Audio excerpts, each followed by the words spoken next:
Alright, so, Formula One. It's a sport where everything is about being perfect, right? But let's be honest, the tiniest little error can end up having these absolutely massive, race-ending, oh no, consequences. We're talking drivers making on-track oopsies that just make you go, wait, what? Buckle up, this is Formula Everything. How about losing a diamond?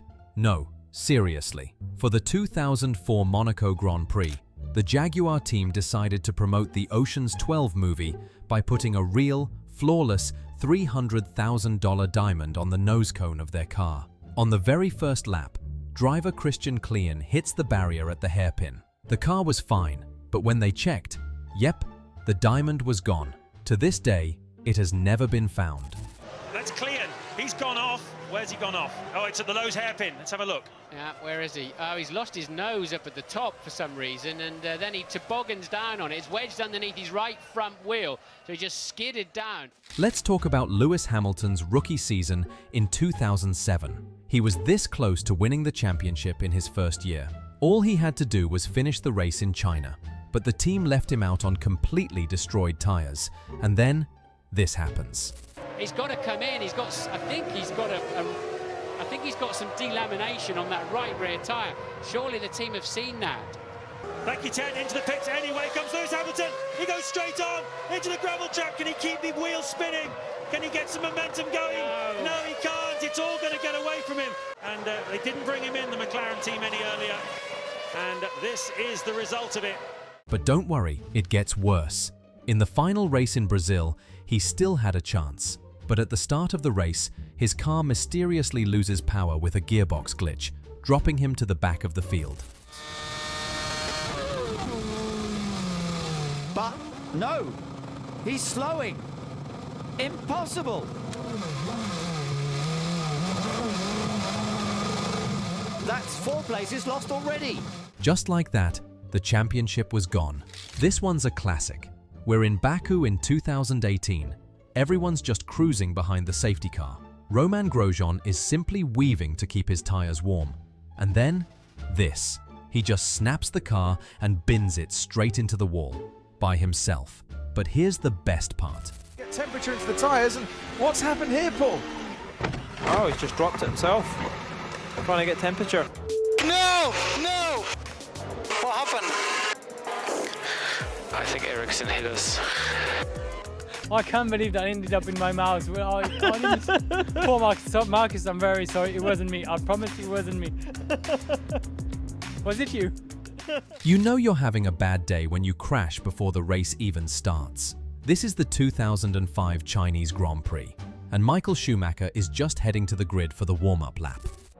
This is what happened earlier on. Michael Schumacher on his way to the grid at slow speed to conserve fuel.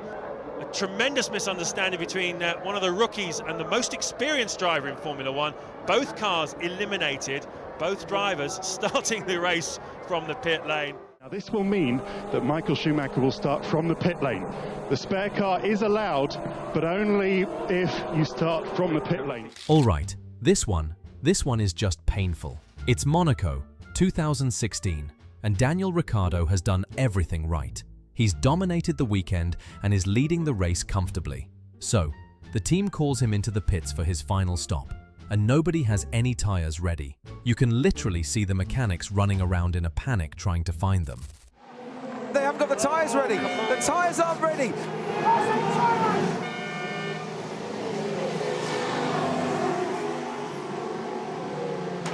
Whoever made the call, the tyres weren't ready. Super soft tyres going on.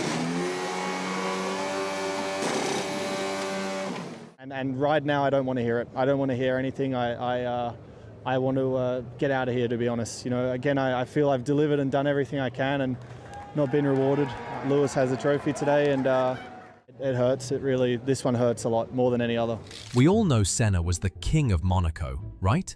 Well, in 1988, he was putting on an absolute clinic. With a massive lead, he just loses concentration for a split second, clips the inside barrier at Portier, and breaks his suspension. Ayrton was multiple seconds into the lead, had the race in hand, with only a handful of laps to go, and he received a radio message that said, "You are so far in the lead, slow down." Ayrton Senna has hit the wall. He was so disgusted with himself, he didn't even go back to the pits. He just walked straight home to his apartment nearby. Sometimes you make one mistake, and sometimes you're Nigel Mansell at the 1989 Portuguese Grand Prix, and you decide to just chain them all together. First, he completely misses his pit box. He throws the car into reverse, which is super illegal, and backs up to his mechanics. Yes, Thierry Boutsen has put up a new fast start to the race on fresh tyres, and there's confusion now. Mansell's missed his pit. This is a disaster for Nigel Mansell. He gets the tyres, goes back out, and is immediately given the black flag, which means your day is over, go to the pits. But Mansell just ignores it. He stays out, battles with Senna, and then crashes into him, taking them both out of the race. And then came this controversial incident. Yes, Mansell pulled up right behind Senna and going into turn one at the end of the straight, went for that gap on the inside. Senna was committed, seemingly already to taking his line. The two smote each other. That was the result. Senna and Mansell out. I would suggest that there is plenty of reasonable doubt on whether I deliberately ignored the black flag. If they believe honestly I saw it and ignored it, I will have to consider retiring sooner rather than later from Formula One.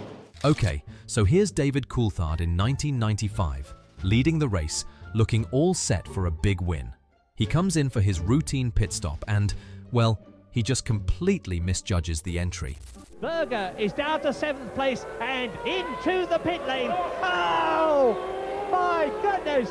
David Coulthard smashes himself out of the Australian. I have never seen that before. He comes into the pit lane and into the wall and blows his chance of winning for Williams. And there you have it. Proof that even the absolute best drivers and teams in the world can have a really, really bad day at the office.